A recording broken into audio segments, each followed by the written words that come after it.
नमस्कार, commodity roundup में आपका स्वागत है। मैं हूं मनीषा गुप्ता। शुरुआत यहां पर करेंगे कॉटन के साथ, जहां पर लगातार गिरावट देखने को मिली है अंतर्राष्ट्रीय बाजारों में। अब एक साल के लोज पर कॉटन, डिमांड की चिंताएं, हायर इंटरेस्ट रेट हाइक और ग्लोबल कंसर्न्स के चलते यहां पर लगातार कारोबार में दबाव। कच्चे तेल में अब यहां पर कुछ नरमी कम हुई है, कुछ खरीदारी हमने लौटते हुए देखी है, क्योंकि ये हरिकेन सीजन है और कैटेगरी 2 का हरिकेन एन अब यहां पर इस हफ्ते के अंत तक फ्लोरिडा में एक लैंडफॉल बना सकता है। उससे पहले हल्की खरीदारी कच्चे तेल में। साथ ही बात करेंगे सोने की, जहां पर क्या ये निवेश का सही समय है, जानेंगे अपने एक्सपर्ट से। हमारे साथ बने हैं आईएफएल सिक्योरिटीज के अनुज गुप्ता, फाउंडर त्रिशल एंटरप्राइजेस के रुपेश दलाल, कॉटन एसोसिएशन ऑफ इंडिया के प्रेसिडेंट अतुल गनात्रा भी हमारे साथ जुड़ेंगे और इसी के साथ साथ सोने पर यहां पर हम चर्चा करेंगे अपने अगले सेगमेंट में भी। लेकिन शुरुआत यहां पर कॉटन के साथ कर सकते हैं और रुपेश, आपसे पहले जानना चाहेंगे कैसे देखते हैं आप यहां पे प्राइसेस, क्योंकि जो अगस्त में सारी तेजी हमने आते हुए देखी थी वो सितंबर में काफी हद तक हवा होती हुई नजर आई है। अगस्त एक्चुअली पिछले 12 सालों में सबसे बेहतरीन अगस्त था, जहां पर हमने 19-20% की तेजी आते हुए देखी थी। रुपेश, ये सवाल आपसे है, कैसे देखते हैं आप अब यहां पर कॉटन के prices?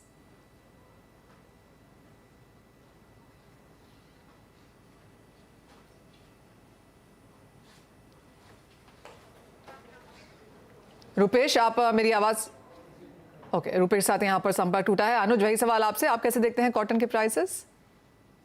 Manisha ji, good morning. देखिए, काफ़ी समय से हमने देखा है कि कॉटन के प्राइसेस ऑलमोस्ट 2 महीने से कंटिन्यूस नीचे आते हुए दिखाई दे रहे हैं। जहां हम देख रहे थे कि ऑलमोस्ट 50% का रिटर्न पिछले 6 महीनों में देखने को मिला था, अब ऑलमोस्ट फ्लैट प्राइस होते हुए दिखाई दिए हैं। तो कहीं ना कहीं एक सेलिंग प्रेशर रहा है, क्योंकि जिस तरीके से इस बार एकरेज बढ़ी है, जो कि हम पहले भी एंटिसिपेट कर रहे थे कि कॉटन की जो एकरेज है वो इस बार बढ़ सकती है। तो इस बार खाली इंडिया में नहीं, यूएस के अंदर भी हमने एकरेज यहाँ बढ़ती हुई देखी है। उसकी वजह से कहीं ना कहीं जो सेलिंग प्रेशर है वो यहाँ पर आता हुआ दिखाई दिया है। इनफैक्ट अगर हम देखें तो सभी कमोडिटीज में एक नरमी का ट्रेंड देखने को मिला है, तो उसके चलते सेंटिमेंटल भी यहाँ पे डाउन होता हुए दिखाए हैं प्राइस। साथ में एडिबल ऑयल के प्राइस जो डाउन हुए, उससे भी यहाँ पर कॉटन के प्राइसेस को सेंटीमेंट नेगेटिव होता हुआ दिखाई दिया है। तो अल्टीमेटली हमें लगता है कि अभी जो ट्रेंड बना है कॉटन के प्राइसेस में वो अभी नेगेटिव है। इंटरनेशनल प्राइस भी नीचे आते हुए दिखाई दिए हैं और कैरी ओवर स्टॉक भी यहाँ पर बढ़ता हुआ दिखाई दिया है। तो हमें लगता है कि अभी सेलिंग एक्टिविटी यहाँ पे रहेगी और एक्सपेक्टेड है कि एक बार 30,000 तक के लेवल आपको कॉटन में देखने को मिल सकते हैं। तो ओवरऑल अभी जो सेंटीमेंट है कॉटन का वो थोड़ा सा नेगेटिव है और जिस तरीके से क्रूड के प्राइस नीचे आए हैं उससे भी इस कमोडिटी को इफेक्ट हुआ है और प्राइस इसके भी नीचे आते हुए दिखाई दिए हैं। हमारे साथ कॉटन एसोसिएशन ऑफ इंडिया के प्रेसिडेंट अतुल गनात्रा भी हैं। अतुल जी, आप कैसे देखते हैं जो ये कांस्टेंट बिकवाली हमने कॉटन के भावों में आते हुए देखी है, इवन एज सप्लाई को लेकर चिंताएं हैं, चाहे वो यूएस से है, पाकिस्तान से है, भारतीय बाजारों में ऑफ कोर्स हम यहाँ पर मौसम और फाइनल फसल देख रहे हैं, लेकिन आप कैसे देखते हैं मांग को, भारतीय बाजारों में इंपोर्ट्स को? जी, good morning Manisha ji. Demand बिल्कुल नहीं है, ना तो कॉटन में डिमांड है, ना तो कॉटन यार्न में डिमांड है और ना तो गारमेंट में डिमांड है। तो डिमांड बहुत स्लो है और हमारी जो स्पिनिंग इंडस्ट्री है वो अभी फिर सिर्फ 50% कैपेसिटी पे चल रही है। वो भी एक वजह है कि डिमांड बहुत कम है कॉटन की। जो मिलों के पास जो थोड़ा बहुत स्टॉक था वो अगर 50% मिल बंद कर दी तो उनके पास जो गोडाउन में स्टॉक था वो भी बढ़ गया। तो नई बाइंग बहुत स्लो आ रही है। और अगर हम देखें कि यूएसए का जो मार्केट है, आइस फ्यूचर है, वो कल घट के 88 सेंट हो गया था। 88 cent is around 58,000 rupees per candy. तो आज भी हमारे जो एमसीएक्स के भाव देखे तो भी 6-7 हजार रुपया हमारे भाव ज्यादा हैं और फिजिकल मार्केट में देखे तो अभी भी 10 से 15 हजार रुपया इंडियन कॉटन के रेट ज्यादा है। तो ये देखते हुए ऐसा लगता है कि थोड़े प्राइस और आने वाले दिनों में कम होंगे। जी मनीषा जी। जी अतुल जी, अगर भाव इतने कम हो रहे हैं और भारतीय बाजारों में इंपोर्ट्स अभी भी जारी हैं, कैसे देखते हैं आप फिर वो स्थिति? क्या हमारे पास एक्सेस कॉटन हो जाएगी आगे जाकर? जी, अगर क्रॉप कंडीशन आज की तारीख में हम कह सकते हैं इंडियन क्रॉप बहुत अच्छा है। 10 के 10 स्टेट में स्टैंडिंग जो क्रॉप है बहुत अच्छा है। मैं कल 3 दिन गुजरात के दौरे पे था। मैंने गुजरात में इतना अच्छा क्रॉप देखा जो मैंने करीब 3-4 साल में इतना अच्छा स्टैंडिंग क्रॉप गुजरात में नहीं देखा। और वही पोजीशन पूरे 10 स्टेट में है। तो अगर क्रॉप 15-20 दिन बारिश नहीं आई तो हमें लगता है कि जो हम 350 का क्रॉप बोल रहे हैं वो उसमें 20-25 लाख गांठ क्रॉप बढ़ भी सकता है। और अगर वो बढ़ गया तो डेफिनेटली हमारे पास एक्सेस कॉटन हो जाएगा, क्योंकि कंजम्पशन जो लास्ट ईयर हमारा 320 लाख बेल्स था वो मिले 50% चल रही है। तो ऐसा लग रहा है कंजम्पशन ड्रॉप होके 280 290 लाख बेल्स और मैक्सिमम 300 लाख बेल्स तक रह जाएगा, तो we will have excess of cotton. जी मनीषा जी, जैसे आपने कहा अतुल जी कि यहाँ से भी 10-12% की गिरावट हम यहाँ पर कॉटन के भावों में देख सकते हैं। क्या सामने कोई मांग आती हुई नजर आएगी? आई अंडरस्टैंड कि जो दिवाली की मांग है मैन्युफैक्चरिंग की वो तो अब पूरी हो चुकी है, लेकिन क्या साल के अंत तक कुछ क्रिसमस न्यू ईयर की मांग यहाँ पर, जहाँ पर खरीदारी ज्यादा देखने को मिलती है, छुट्टियों की मांग का? नहीं दिख रहा है, कहीं से नहीं दिख रहा है। ना तो डोमेस्टिक मार्केट में डिमांड दिख रहा है, ना फॉरेन मार्केट में डिमांड दिख रहा है। कई सारे हमारे जो एक्सपोर्टर है, जो गारमेंट का बड़ा एक्सपोर्ट करते हैं, अभी यूरोप और यूएसए के दौरे पे है। मैंने कल, मेरे 2 फ्रेंड है वो यूएसए में है, गारमेंट का बड़ा बिजनेस करते हैं, बोले यहाँ कोई बाइंग ही नहीं है, और दे आर सेइंग कि we will wait for 2 months for new buying. तो they are also expecting price of yarn and cloth will reduce further 10 to 15%। तो अगर क्लॉथ और यार्न घटता है तो हमें दिख रहा है कि कॉटन भी आने वाले दिनों में 10-15% एक बार 15 अक्टूबर के बाद जब अराइवल बढ़ेगी, 50,000 गांठ की अराइवल डेली हो जाएगी, तो प्राइस और कम होंगे, ऐसा दिख रहा है मनीषा जी। अतुल जी, एक फाइनल सवाल अब यहाँ पर, जिस तरह की गिरावट हम यहाँ पर भावों में आता हुआ देख रहे हैं, तो इंडस्ट्री अब इसे कैसे हैंडल कर रही है, और आगे जाकर एज एन एसोसिएशन आपके क्या प्लान्स हैं?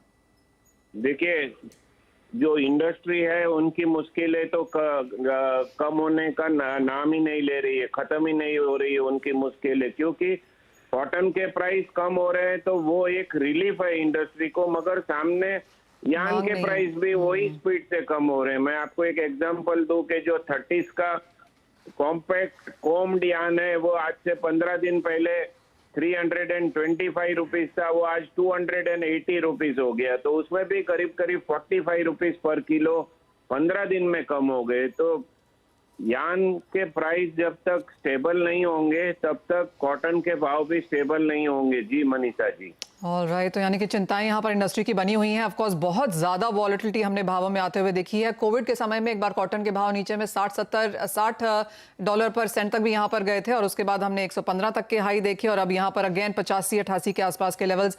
रुपेश, आप भी कैसे देखते हैं? जैसे फंडामेंटल्स ऑफ कोर्स यहाँ पर अतुल जी ने बताया ही, गिरावट की एक्सपेक्टेशन भी यहाँ पर कॉटन में है। हेजिंग की इंपॉर्टेंस हमें ऐसे समय में यहाँ पर समझ में आती है जब इतनी ज़्यादा वॉलेटिलिटी एक कमोडिटी में इंडस्ट्री देखती है। कैसे देखते हैं आप कॉटन के प्राइसेस और फंडामेंटल्स? कॉटन के प्राइसेस में अगर लास्ट 2 महीने में देखें तो फ्री फॉल जैसा दिख रहा है। जैसे अतुल भाई ने rightly said, fundamentals are totally in a bearish mood. Supply chain भी टोटली डिस्ट्रक्ट हो गई, अभी यार्न की डिमांड नहीं है। और हेजिंग की बात अगर हम करें तो एट प्रेजेंट जो पीछे वाले जो अगस्त से अक्टूबर से नवंबर नीचे चल रहा है, नवंबर से दिसंबर नीचे चल रहा है। तो देयर इज नो चार्ज, मतलब हेजर भी अगर हेज करे तो कैसे करे, वो भी उनके लिए एक दुविधा है। तो best option is international market में ही हेज कर सकते हैं, लेकिन इंडियन क्वालिटी और इंटरनेशनल क्वालिटी का कोरिलेशन भी इतना 100% नहीं है। सो हेजर के लिए भी दुविधा की चीज है एट प्रेजेंट। तो अभी जो अक्टूबर वाला फ्यूचर है जो 32,000 है, मुझे ऐसा लग रहा है एक बार 30,000 लेवल तक एक बार जा सकता है। उसके बाद में थोड़ी स्टेबिलिटी दिखेगी, और फिर आने वाला क्रॉप जैसे आगे दिवाली के आसपास अराइवल्स पिकअप जोर से करेगी, उसके बाद में बाजार स्टेबल होकर फिर आगे डिमांड कैसे निकलती है उस पर डिपेंडेंसी है। जी हाँ, तो काफ़ी सारे इफ्स एंड बट्स यहाँ पर हैं, लेकिन एज ऑफ नाउ जिस तरह का माहौल है, मंदी की ही एक्सपेक्टेशन है। चाहे आप मैक्रो देखें, अंतर्राष्ट्रीय बाजार देखें, स्पेशली भारतीय बाजार देखें, जहाँ पर नए फसल की आवक मिड अक्टूबर से आनी शुरू हो जाएगी। अतुल जी, बहुत शुक्रिया एज ऑलवेज हमारे साथ जुड़ने के लिए और उन तमाम फंडामेंटल्स पे बात करने के लिए। ये तो बात हुई कॉटन की, लेकिन आगे बढ़ेंगे और एग्री ही स्पेस में अगर हम यहाँ पर खाने के तेलों को देखें, यहाँ पर भी जोरदार मुनाफा वसूली देखने को मिली है। रुपेश, कैसे देखते हैं आप जो सेल ऑफ हमने पाम में आता हुआ देखा, जिस तरह की बिकवाली हमने यहाँ पर बाकी खाने के तेलों में भी बनती हुई देखी है?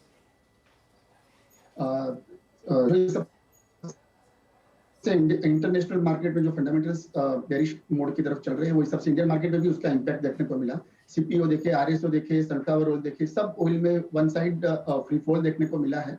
नया क्रॉप भी, इंडियन क्रॉप भी, सोयाबीन का देखे तो बहुत अराउंड 1.10-1.15 की आशंका बताई जा रही है।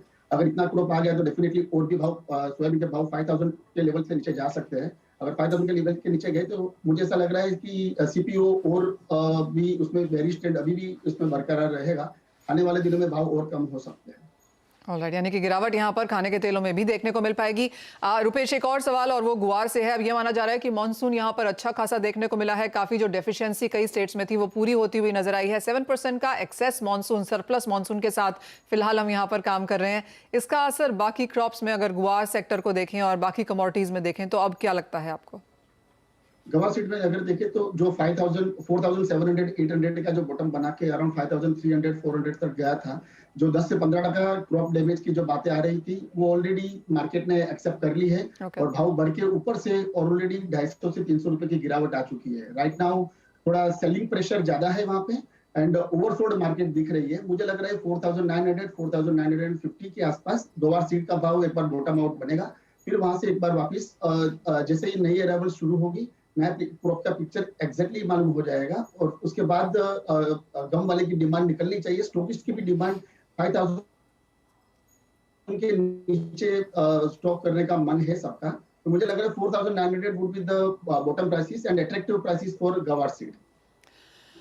ऑलराइट, तो वो ट्रेडिंग स्ट्रैटेजीज हैं। ऑफ कोर्स गुआर में हल्की सी यहाँ पर बढ़त फिर से लौटती हुई, अच्छी खासी मुनाफा वसूली के बाद कुछ खरीदारी आज के सेशन में यहाँ पर फिर से लौटी है। रुपेश, बहुत शुक्रिया साथ जुड़ने के लिए, तमाम एग्रो स्पेस में अपनी राय भी देने के लिए। लेकिन बात अब यहाँ पर कच्चे तेल की कर लेते हैं, क्योंकि पिछले 3 दिनों में 8 से 9% की गिरावट के बाद आज हल्की खरीदारी यहाँ देखने को मिली है। क्लियरली हरिकेन आयान का कुछ असर है। ओपेक एंड एलाइज की मीटिंग है अगले हफ्ते में, और इसके साथ साथ ही यूएस फेड चेयरमैन की एक स्टेटमेंट भी है जो इस हफ्ते में बाजार उसको भी यहाँ पर वॉच करेगा। तो 100% की तेजी आपकी स्क्रीन पर यहाँ। अनुज, कैसे देखते हैं क्रूड को, और जो हल्का सा यहाँ पर कंसोलिडेशन या थोड़ी सी अपटिक हमने आते हुए देखी है, क्या राय देंगे आप इन्वेस्टर्स को? मनीषा जी, देखिए, अगर हम टेक्निकल पॉइंट ऑफ व्यू से देखें तो मार्केट ओवरसोल्ड जोन में आया है। हमने देखा है कि ऑलमोस्ट $91 से ब्रेंट का भाव $82 तक आया है और ऑलमोस्ट WTI करीबन $75 तक आता हुआ दिखाई दिया है। तो ओवरसोल्ड सिचुएशन है। एमसीएक्स में भी हम देखें तो 7000 से भाव टूटकर करीबन 6290 तक के लेवल का लो बनाया है। तो कहीं ना कहीं एक ओवरसोल्ड जोन है। और साथ में ऐसे में अगर हम देखें तो जो फंडामेंटल अपडेट्स हैं, जिसमें कि हरिकेन की बात है, वो सामने एक सपोर्टिव प्रोवाइड करेगी। साथ में ओपेक अलायंस की जो मीटिंग है वो भी यहाँ पे कुछ सपोर्ट प्रोवाइड कर सकती है। ऑलरेडी ओपेक की तरफ से ये भी है कि अगर डिमांड कम होगी तो वो प्रोडक्शन कट करेंगे। तो अगर ऐसी स्थिति है तो मुझे लगता है कि एक बाउंस बैक यहाँ पर एक्सपेक्टेड है। और अगर हम वो देख भी रहे हैं कि आज एक जो अपसाइड मोमेंटम है वो क्रूड में आता हुआ दिखाई दे रहा है। हमारा मानना है कि जिन्होंने बिकवाली करी हुई है उनके लिए एक अच्छा मौका है एक बार प्रॉफिट बुक करने के लिए, क्योंकि यहाँ पे मार्केट ओवरसोल्ड जोन में एक रिकवरी यहाँ पर आ सकती है। जिनको खरीदारी करनी है उनके लिए एक मौका है, यहाँ पे बाउंस बैक का ट्रेड ले सकते हैं। ऊपर हमें लग रहा है कि एक बार प्राइसेस 6500 तक के लेवल दिखा सकता है। तो दोनों ही साइड में मुझे लगता है कि ट्रेडर्स के लिए एक अच्छा मौका है। जिन्होंने बिकवाली करी है वो प्रॉफिट बुक करें, और जिनको फ्रेश ट्रेड लेना है वो यहाँ से खरीदारी कर सकते हैं। 6500 का टारगेट देखने को मिल सकता है। और इंटरनेशनल मार्केट में एक्सपेक्टेड है कि एक बार अगेन हम $86-87 तक के लेवल ब्रांड में देखने को मिल सकते हैं। तो फंडामेंटली मार्केट थोड़ा सा यहाँ पे सपोर्टिव है, और टेक्निकली ओवरसोल्ड होने की वजह से हमें लगता है कि यहाँ से थोड़ा सा रिवर्सल देखने को मिल सकता है। हालांकि अगर हम एक ब्रॉडली देखें तो ब्रॉडली $90 एक रेजिस्टेंस लेवल रहेगा, जिसको मार्केट ने ब्रेक किया था। वो एक रेजिस्टेंस के तौर पे काम करेगा, और अभी भी उसका एक लॉन्ग टर्म ट्रेंड थोड़ा सा डाउन साइड में ही है। तो फिलहाल शॉर्ट टर्म के लिए खरीदारी कर सकते हैं। लॉन्ग टर्म में अगर भाव ऊपर आए $90 के आसपास तक तो वहां पे अगेन शॉर्ट का ट्रेड बना सकते हैं। ऑलराइट, जी हाँ, जिस तरह के सपोर्ट लेवल्स थे वो अब रेजिस्टेंस लेवल्स बन चुके हैं। इस तरह के मूव्स हमने कच्चे तेल में आते हुए देखे हैं। लेकिन ब्रेक से पहले एक राय अनुज आपसे मेटल्स पर भी लेना चाहेंगे। एक मिक्स सा ट्रेड है, बिकवाली यहाँ पर भी जोरदार देखने को मिली है। अगर हम सितंबर का महीना उठा के देखें या पिछला एक हफ्ता भी अगर देखें, नियर टर्म के हिसाब से सभी मेटल्स नेगेटिव में हैं। क्या यहाँ पर बाइंग की कोई रिकमेंडेशन है, या आपको लगता है गिरावट जारी रह सकती है? देखिए, सितंबर कॉन्ट्रैक्ट एमसीएक्स में एक्सपायरी की तरफ है, तो मुझे लगता है कि अक्टूबर कॉन्ट्रैक्ट मोस्ट ट्रेडेबल कॉन्ट्रैक्ट रहेगा, उसमें ट्रेड देखना चाहिए। आज हम देखें तो मॉर्निंग से एक मूड थोड़ा सा पॉजिटिव दिख रहा है। जिस तरीके से क्रूड रिकवर हुआ है, साथ साथ हमने देखा है कि बेस मेटल के अंदर भी लोअर लेवल से रिकवरी देखने को मिली है। तो आज के लिए मुझे लगता है कि खरीदारी का ट्रेड रखना चाहिए, क्योंकि सभी बेस मेटल, चाहे एलएमई हो, चाहे एमसीएक्स हो, चाहे यूएस हो, सभी में हम अगर टेक्निकली देखें तो मार्केट ओवरसोल्ड जोन में है। तो यहाँ से एक मैं एक्सपेक्ट कर रहा हूँ कि एक रिकवरी, शॉर्ट कवरिंग आ सकती है। तो ये उनके लिए एक अच्छा मौका है जिन्होंने बिकवाली करी हुई है, वो यहाँ पे प्रॉफिट बुक कर सकते हैं, और वेरी शॉर्ट टर्म या इंट्राडे के लिए खरीदारी का ट्रेड बना सकते हैं। तो कॉपर मुझे लगता है कि एक अच्छा ट्रेड हो सकता है खरीदारी करने के लिए। 628 630 के आसपास खरीदारी करें, 623 का स्टॉप लॉस लगाएं। टारगेट हमें लगता है कि 638 640 तक एक बार देखने को मिल सकता है। तो शॉर्ट टर्म के लिए कॉपर में खरीदारी का ट्रेड यहाँ पे बनाया जा सकता है। ऑलराइट, जी हाँ, ओवरऑल मेटल्स में कॉपर ही ऐसा है जहां पर फंडामेंटल सबसे ज़्यादा मजबूत हैं, चाहे वो इंफ्रास्ट्रक्चर की बात हो, कंस्ट्रक्शन हो, केबलिंग हो, स्मार्ट कंप्यूटर्स हो, या फिर एनर्जी ट्रांजिशन हो। कॉपर यहाँ पर एक ऐसा मेटल है जहां पर तेज़ी पहले देखने को मिल पाएगी। लेकिन इसी के साथ एक ब्रेक के लिए रुकेंगे। जब लौटेंगे तो पूरी जो फोकस है वो यहाँ पर सोने चांदी में डालेंगे। काफी सारी B2B एग्जीबिशंस पिछले कुछ दिनों में हुई हैं। All India Gem and Jewellery Domestic Council के यहाँ पर मेंबर्स को जोड़ेंगे और जानेंगे कि जो इतनी ज्यादा गिरावट सोने चांदी में देखने को मिली है, क्या उसका फायदा भारतीय इन्वेस्टर्स उठा रहे हैं या नहीं। इस ब्रेक के बाद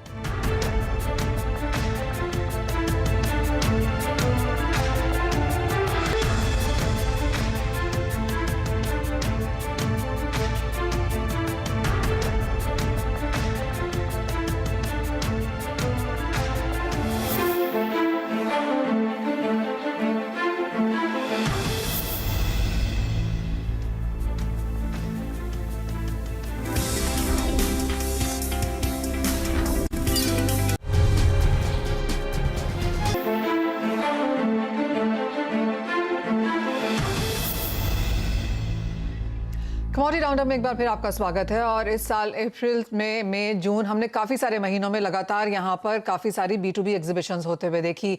all India Gem and Jewellery Domestic Council Diwali edition लेकर आई और सोने चांदी में हाल की गिरावट के बाद अब क्या है आउटलुक, किस तरह का एक्सपेक्टेशन है त्योहारों से और सोने में किस तरह की एक्सपेक्टेशन है खरीदारी को लेकर भी। ये बात करने के लिए हमारे साथ 3 खास मेहमान हैं। GJC के चेयरमैन आशीष पेठे और वाइस चेयरमैन संयम मेहरा और GJC के डायरेक्टर नीलेश रुभावत अब हमारे साथ यहाँ पर जुड़े हैं।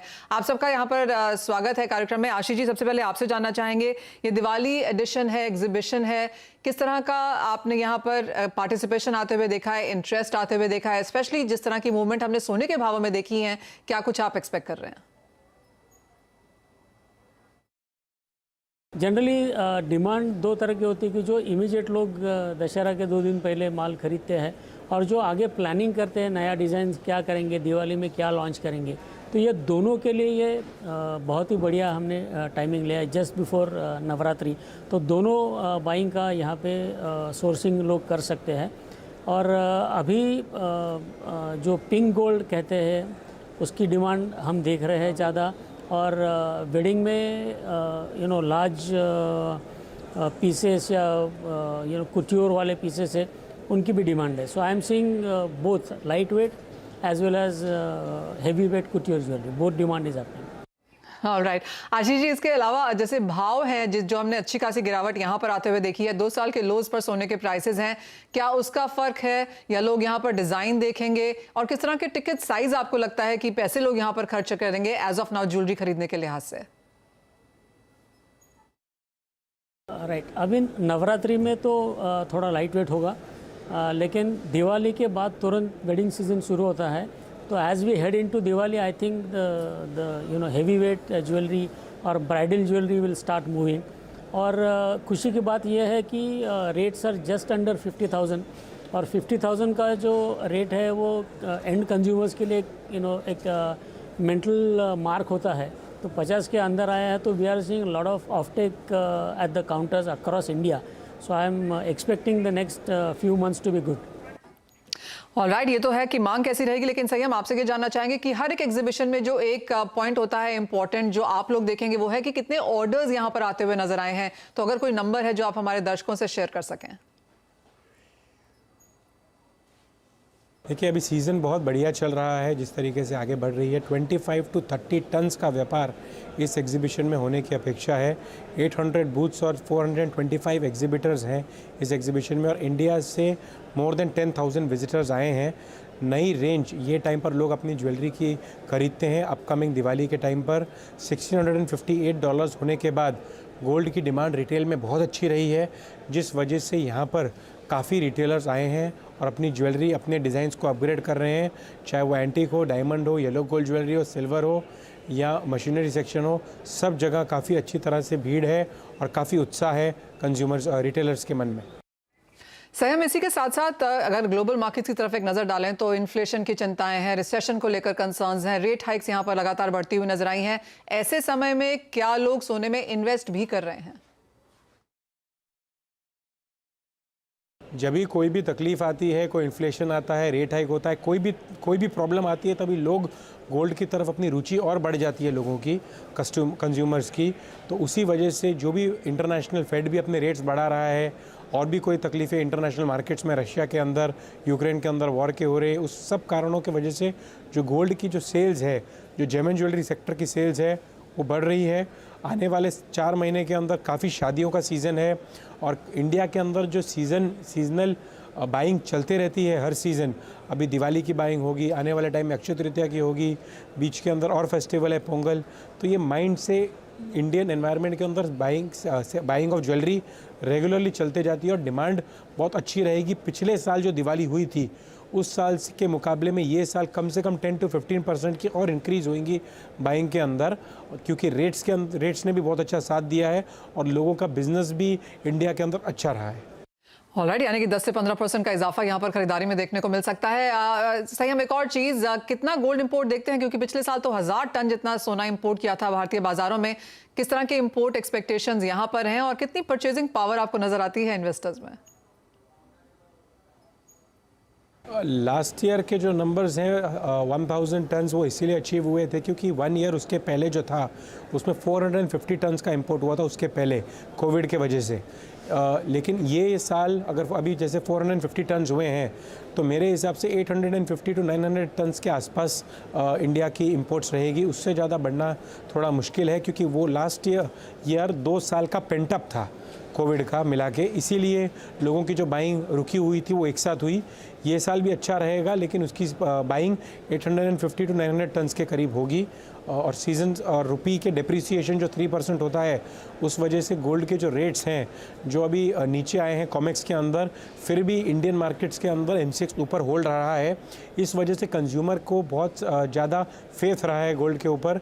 इंडिया के जो फॉरेन मार्केट्स के अंदर रेट्स घटे हैं, इंडिया के अंदर कंपैरेटिवली कम घटेंगे और आने वाले टाइम के अंदर जैसे 48,500 तक का रेट अभी जाएगा नीचे और ऊपर में 50,500 तक का रेट जाएगा। ये सोच कस्टमर के माइंड के अंदर भी है, जिस वजह से बाइंग पावर भी अभी बढ़ रही है।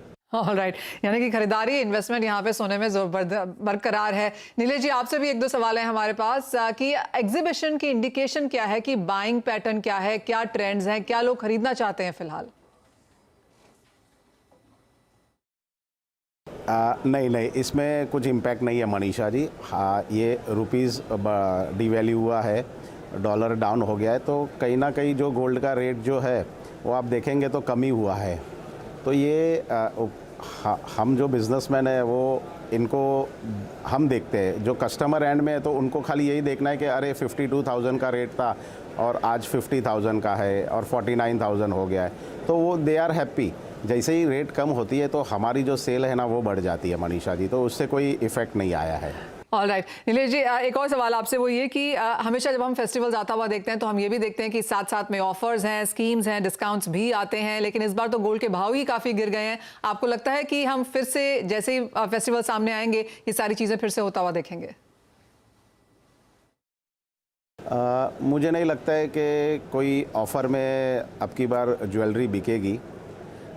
तो डिमांड तो 100% है ही मनीषा जी। आपको तो पता है मैरिज सीज़न भी आगे है, तो कोई स्कीम नहीं निकलेगी, कोई सेल नहीं लगाएंगे और ये जो ज्वेलरी है जो जिस भाव में बिकनी है वैसे ही बिकने वाली है मनीषा जी। चलिए, 2 चीज़ें यहाँ पर बेहतर हैं कि एक तो लोग खरीद रहे हैं सोना और दूसरा ये कि भाव इतने गिर चुके हैं कि शायद लोगों को इस बार स्कीम्स ऑफर्स की ज़रूरत ना पड़े। लेकिन बहुत शुक्रिया आप सभी का हमारे साथ जुड़ने के लिए और वो सोने की ज्वेलरी, एग्जीबिशंस और पैटर्न्स पे हमारे साथ बात करने के लिए। हमारे खास सेगमेंट में आज इतना ही। नमस्कार।